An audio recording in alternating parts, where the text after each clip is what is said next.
Halo semuanya, kembali bersama saya Taufik Jaya di channel Timeline Investasi. Pada kesempatan kali ini, saya akan memaparkan 6 saham atau 6 emiten yang selalu membagikan dividen sejak IPO. Data ini saya ambil dari sebuah RDL di CNBC pada bulan Januari tahun 2024. Sebenarnya ada 9 saham ya yang dimention pada RDL tersebut, tetapi setelah dibut lagi ada 3 saham yang tidak membagikan dividen pada tahun pertamanya di tahun IPO-nya. Dan dari 6 saham ini nanti akan dibandingkan mana yang memberikan return atau memberikan keuntungan yang paling besar dari capital gain maupun dari total dividennya. Tapi capital gain dan total dividennya itu nanti akan dijumlahkan dan dilihat mana yang memberikan return yang paling besar. Dan pada video ini kita akan membandingkan 6 saham tersebut dari periode yang sama, yakni dari tahun 2017 awal atau 2 Januari tahun 2017 opening tahun 2017 ya, hingga pada penutupan tanggal 5 April tahun 2024. Jadi kurang lebih sekitar 7 tahun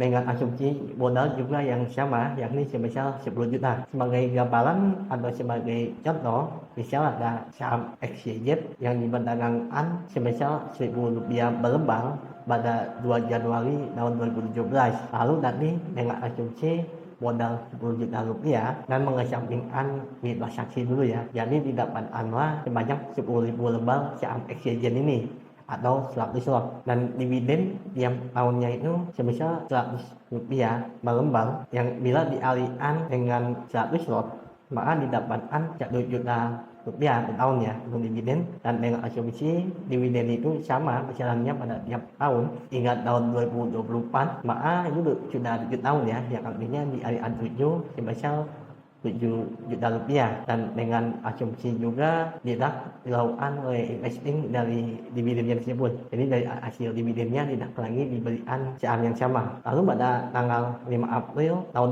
2024 harga penutupan saham XYZ itu sebesar Rp2.000, yang artinya selama 7 tahun capital gain yang didapat itu sebesar 100%, yang artinya nilai investasinya di luar dividen itu menjadi 20 juta rupiah. Lalu ditambah dengan total dividen yang didapat, value-nya yakni sebesar 2 juta rupiah, maka total value saham XYZ saat ini didapat dengan total dividennya menjadi 27 juta rupiah, yang artinya dari modal 10 juta rupiah pada tahun 2017 awal sekarang menjadi 27 juta rupiah, yang artinya keuntungannya itu sebesar 170%. Dan angka 170% inilah yang nanti kita akan bandingkan dalam 6 saham tersebut. Dan selain itu, saya juga akan melakukan review singkat mengenai kinerjanya masing-masing ya di masing-masing saham, dan saya nanti akan menggunakan tools trading view.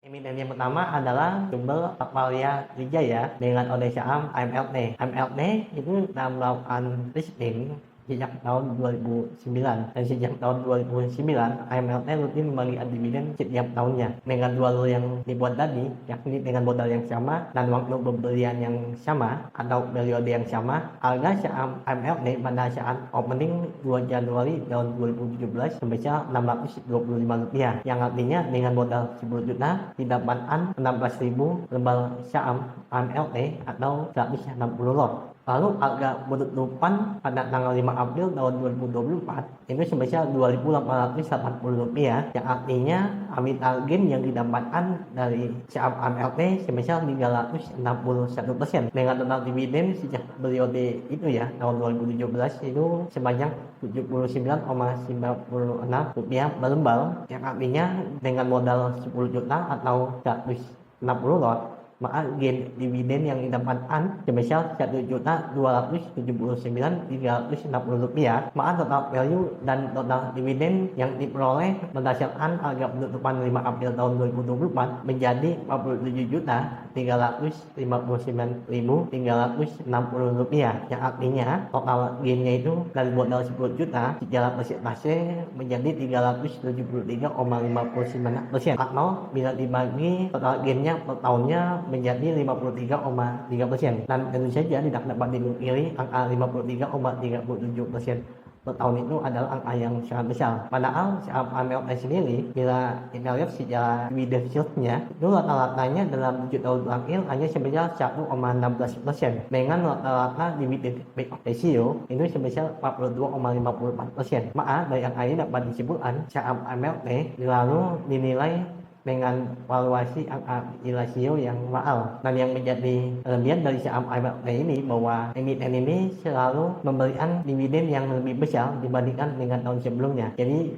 angka dividennya itu bertumbuh ya setiap tahunnya, tidak naik turun atau bahkan tidak turun. Angka dividen yang selalu naik setiap tahunnya kemungkinan besar menunjukkan laba bersih dari emiten tersebut selalu bertumbuh, dan itu memang secara historis didukung ya. Dapat kita lihat ya menggunakan data dari laman TradingView, pendapatan dari AMLP itu selalu bertumbuh ya setiap tahunnya, dan pada tahun 2023 tahun penuh pendapatannya sebesar 106,94 triliun rupiah, dan angka ini naik dari tahun sebelumnya sebesar 10 triliun rupiah atau 10,34% secara year on year. Begitu juga dengan laba operasionalnya sebesar 3,24 triliun rupiah yang secara kuartal itu naik 6,81%, dan secara year on year mengalami kenaikan 17,78% atau 488,38 miliar rupiah, dengan laba bersih sebesar 3,4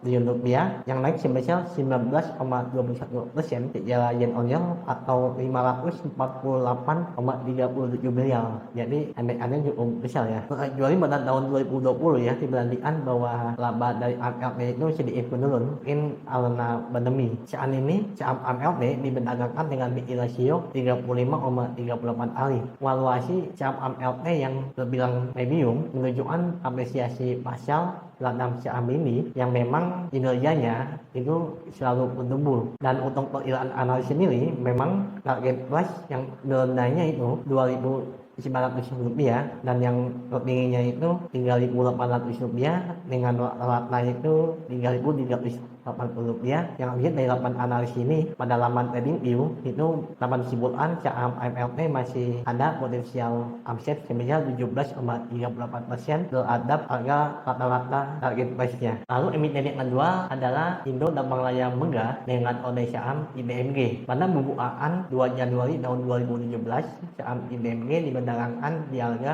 Rp16.875 dan dengan modal Rp10 juta maka didapatkan saham IDMG sebanyak 600 lembar. Jadi penjualan untuk saham IDMG ini dengan Rp10 juta bulat itu sebenarnya hanya cukup untuk membeli 5 saham IDMG pada saat itu. Tapi perbedaannya terlalu jauh ya dengan saham lainnya, maka lebih baik saya bulatkan ke atas menjadi 6 saham IDMG. Dan dengan harga penutupan 5 April tahun 2024 saham IDMG itu diperdagangkan di harga Rp26.850, maka total value di luar dividen untuk saham IDMG ini menjadi sebesar Rp16.110.000. Total dividen untuk saham IDMG sejak tahun 2017 sebesar Rp27.574 per lembar, yang artinya dengan memiliki net worth saham IDMG maka total gain dari dividennya menjadi Rp16.444.400, maka bila ditotalkan dengan total value saham IDMG tadi menjadi Rp32.654.400, yang artinya total gain yang didapatkan dari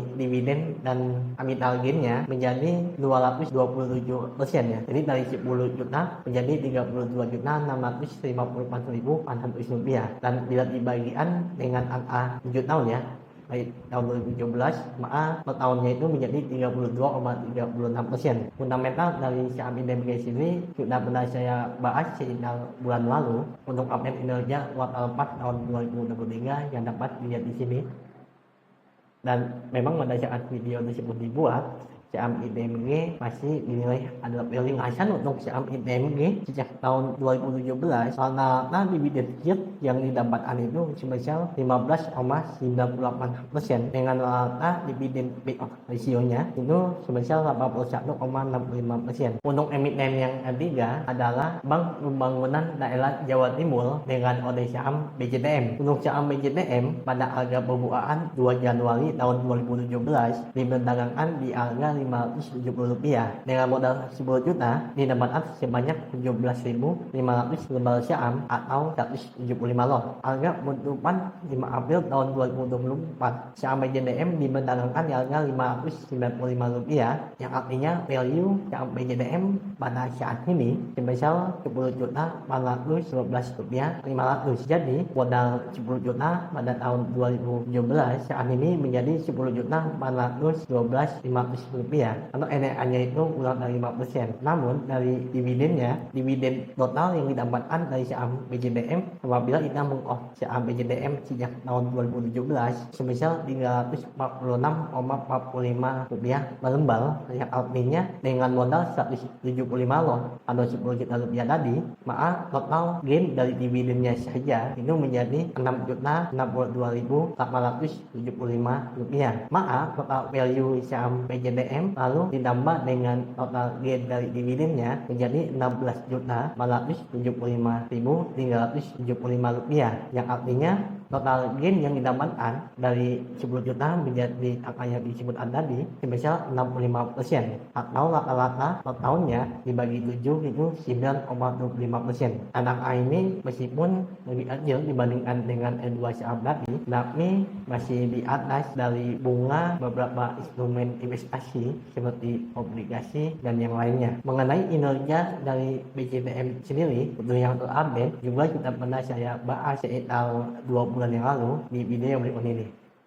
Dan memang PJDM merupakan salah satu saham yang menjadi jalan bagi para dividen annual ya, karena dari pergerakan harga sahamnya pun terbilang tidak volatil. Untuk rata-rata dividen yieldnya sendiri, saham PJDM sejak tahun 2017 sebesar 7,17% dengan rata-rata dividen payout ratio-nya sebesar 53,06%. Dan menjadi catatan tersendiri bahwa manajemennya memang berusaha pembagian dividen lebih besar dibandingkan dengan tahun-tahun sebelumnya. Ini menjadi nilai lebih dari emiten PJDM ini. Untuk emiten yang keempat adalah industri jamu dan farmasi Sido muncul dengan oleh saham Sido. Berdasarkan harga pembukaan pada 2 Januari 2017, harga saham Sido muncul diperdagangkan di angka Rp258. Dan sebagai catatannya bahwa ini sudah memperhitungkan atau menyesuaikan yang telah dilakukan oleh emiten. Dengan 10 juta didapatkan saham Sido muncul itu sebanyak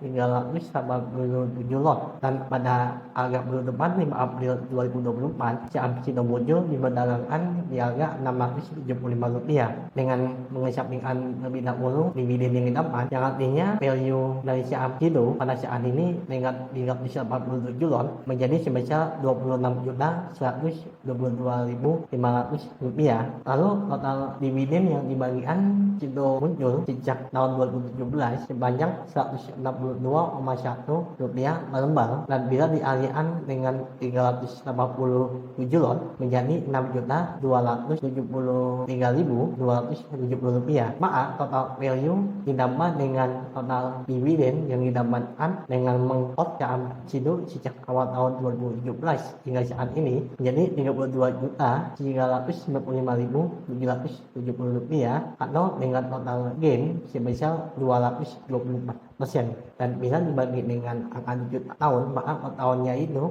menjadi 31,99%. Jadi angka ini bisa dikatakan sangat besar ya untuk per tahunnya. Untuk rata-rata dividen yield dari Sido sejak tahun 2017 sebesar 8,43% dengan rata-rata dividen payout ratio-nya itu sebesar 90,1%. Jadi dapat dikatakan bahwa sejak tahun 2017 setidaknya bahwa saham Sido ini sudah ambil bagian seluruh laba bersihnya menjadi dividen.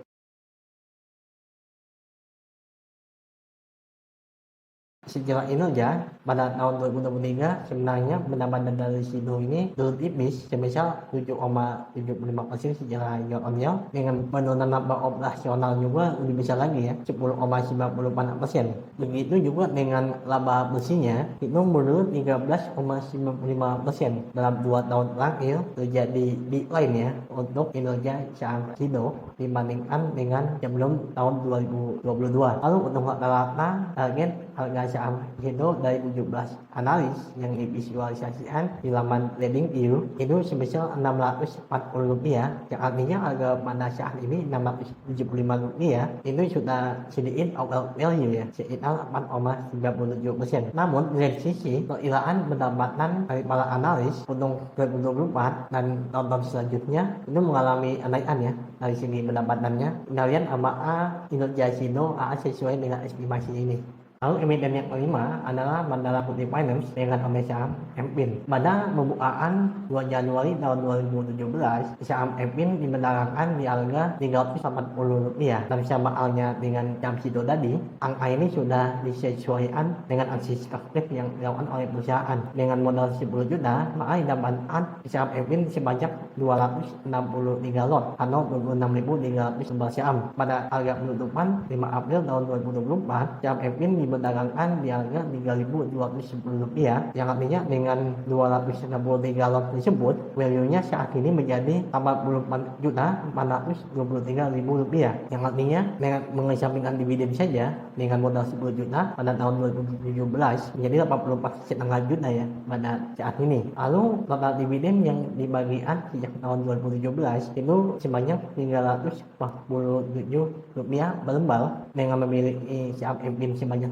263 lot, maka total dividen yang didapatkan sejak tahun 2017 value-nya sebesar Rp9.126.100. Total value didapat dengan total dividennya menjadi Rp93.549.100, yang artinya total gain yang didapatkan dari modal 10 juta sebesar 835%, yang artinya total gain tahunnya sebesar 119,36%. Jadi angka ini jauh lebih besar dibandingkan dengan 4 saham yang sebelumnya ya. Untuk rata-rata dividen yield dari saham MPIN ini sebesar 5,48% itu sejak tahun 2017. Lalu rata-rata dividen payout ratio-nya itu sebesar 38,26%. Dapat disimpulkan bahwa keuntungan yang besar tadi itu sebagian besar dipengaruhi oleh pergerakan harga saham dari MPIN atau capital gain-nya. Dari segi Indonesia sendiri memang untuk saham MPIN ini pendapatannya Rp2,18 triliun, naik 1,17%, kenaikannya tipis ya. Namun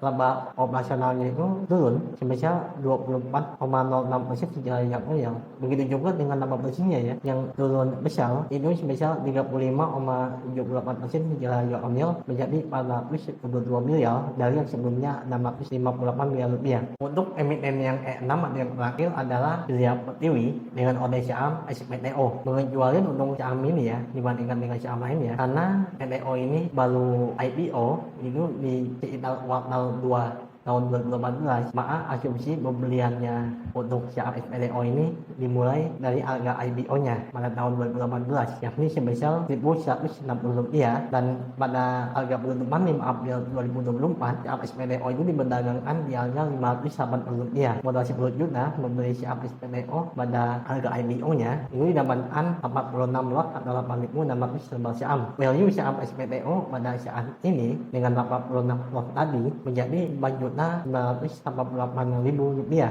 dan ini satu-satunya saham ya yang memperoleh capital loss dibandingkan dengan 5 saham sebelumnya. Total dividen yang didapatkan dari saham SPTO sejak tahun 2018 sebesar Rp208 per lembar, yang artinya bila dialihkan dengan 46 lot menjadi Rp1.788.800, dan bila di total ya dengan value saham SPTO pada saat ini menjadi sebesar Rp6.776.800, yang artinya bila kita melakukan investasi di saham SPTO pada harga IPO dengan modal 10 juta, yang artinya value-nya menurun sebesar 32%, dan bila dibagi dengan 6 tahun maka nilai loss-nya itu per tahun sekitar 5,5%. Untuk rata-rata dividen yield dari saham SPTO ini sebesar 6,13%. Sebenarnya dari sisi dividen yieldnya itu besar ya. Lalu untuk rata-rata dividen payout ratio-nya itu sebesar 60,30%. Dan namun patut diacungi jempol bahwa setidaknya saham SPTO ini selalu bagian dividen bahkan di tahun pertamanya pada saat IPO. Untuk Indonesia dari SPTO ini pada tahun 2023 itu pendapatan naik 3,98% secara year-on-year Onion menjadi 2,61 triliun rupiah dari sebelumnya 2,51 triliun rupiah. Begitu juga dengan laba operasionalnya ya, itu naik 8,27%, secara year on year menjadi 302 miliar rupiah, dan laba bersihnya itu naik 23,24%, secara year on year menjadi 254 miliar rupiah. Dan sejak tahun 2020 terlihat bahwa pendapatan SPBO selalu mengalami kenaikan ya. Begitu juga dengan laba operasional dan laba bersihnya. Di harga pada saat ini saham SPBO sebenarnya dinilai diunggulkan dengan rasio PE itu di sekitar 5 kali, yang artinya angka ini lebih rendah dibandingkan dengan valuasi SPBO pada tahun-tahun sebelumnya. Lihat memang dari harga sahamnya yang terus mengalami koreksi, sedangkan laba bersihnya itu terus mengalami kenaikan, memanfaatkan saham-saham yang selalu membagi dividen sejak IPO-nya. Dan tadi juga kita telah bandingkan ya, mana saham yang menghasilkan return yang terbesar, dan juga tadi ada satu saham yang menghasilkan justru return yang negatif. Dan kesimpulan lainnya, saham yang pembagian return dividen yang kecil tidak selalu menghasilkan return yang kecil. Hal itu dikarenakan pasar dapat mengapresiasi harga suatu saham berdasarkan kinerja dividennya yang selalu bertumbuh, sehingga dihargai dengan valuasi yang premium yang mengakibatkan dividen menjadi kecil. Semoga video ini bermanfaat bagi kita semua. Bye.